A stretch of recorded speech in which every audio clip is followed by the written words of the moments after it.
ಶೋಭಾ ಶೆಟ್ಟಿ ರಜತ್ ಬಂದ್ಮೇಲೆ ಕೊಟ್ಟ ಮೊದಲ ಟಾಸ್ಕ್ ಆಕ್ಟಿವಿಟಿ ಹೇಗಿತ್ತು ಗೊತ್ತಾ? ರಜತ್ ಇಂದಾಗಿ ಗೋಲ್ಡ್ ಸುರೇಶ್ ಮನೆಯಿಂದ ಆಚೆ ಹೋಗ್ತೀನಿ ಅಂದಿದ್ಯಾಕೆ? ಒಂಟಿ ಮನೆಯಲ್ಲಿ ಟಾಸ್ಕ್ ಆಗಿ ಸ್ಪರ್ಧಿಗಳು ತಲೆ ಕೆಡಿಸಿಕೊಂಡಿದ್ದಾರೆ. ಭವ್ಯ ಹಾಗೂ ಶೋಭಾ ಎರಡು ಗುಂಪುಗಳ ನಾಯಕರಾಗಿದ್ರು. ಅವರೇ ಸೆಲೆಕ್ಟ್ ಮಾಡಿಕೊಂಡವರು ಗುಂಪಿನ ಸದಸ್ಯರಾದ್ರು. ಬಿಗ್ ಬಾಸ್ ಕೊಟ್ಟಿದ್ದ ಮೊದಲ ಆಕ್ಟಿವಿಟಿಯಲ್ಲಿ ಶೋಭಾ ಬ್ಯಾಲೆನ್ಸ್ ತಪ್ಪಿ ಕೆಳಗೂ ಬಿದ್ರು. ಆದ್ರೆ ಶೋಭಾ ಛಲ ಹೇಗಿತ್ತು ಅಂದ್ರೆ ಅಲ್ಲಿಂದ ಮತ್ತೆ ಆಟ ಮುಂದುವರಿಸಿದ್ರು. ಆದ್ರೆ ಮೊದಲ ಆಕ್ಟಿವಿಟಿಯಲ್ಲಿ ಗೆದ್ದಿದ್ದು ಭವ್ಯ ತಂಡ. ಶೋಭಾ ಮೊದಲ ಟಾಸ್ಕ್ ಅಲ್ಲಿ ಸೋತಿದ್ಕೆ ಅತ್ತು ಬೇಜಾರಾದ್ರು. ಇನ್ನು ಈ ಟಾಸ್ಕ್ ಅಲ್ಲಿ ತಮ್ಮ ದುಡ್ಡನ್ನ ತಾವೇ ಕಾಪಾಡಿಕೊಳ್ಬೇಕು. ಆದ್ರೆ ಐಶ್ವರ್ಯ ಬೇಜವಾಬ್ದಾರಿ, ಚೈತ್ರ ಚಾಣಾಕ್ಷತನ ಐಶ್ವರ್ಯ ದುಡ್ಡನ್ನ ಚೈತ್ರ ಎತ್ಕೊಂಡ್ರು.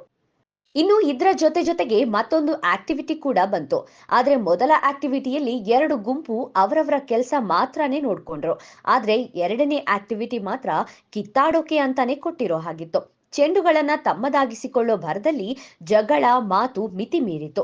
ರಜತ್ ಸುರೇಶ್ಗೆ ಹೇಳಿದ ಮಾತುಗಳು ಕೊಂಚ ಎಲ್ಲೆ ಮೀರಿತ್ತು. ಇದಕ್ಕೆ ಸೆಟ್ ಆಗಿದ್ದ ಗೋಲ್ಡ್ ಸುರೇಶ್ ಆಟ ಆಡಲ್ಲ ಅಂತ ಹೇಳಿದ್ರು. ಅದಲ್ದೆ ಮನೆಯಿಂದನೇ ಹೊರ ಹೋಗ್ತೀನಿ ಅಂತ ಪಟ್ಟು ಹಿಡಿದ್ರು.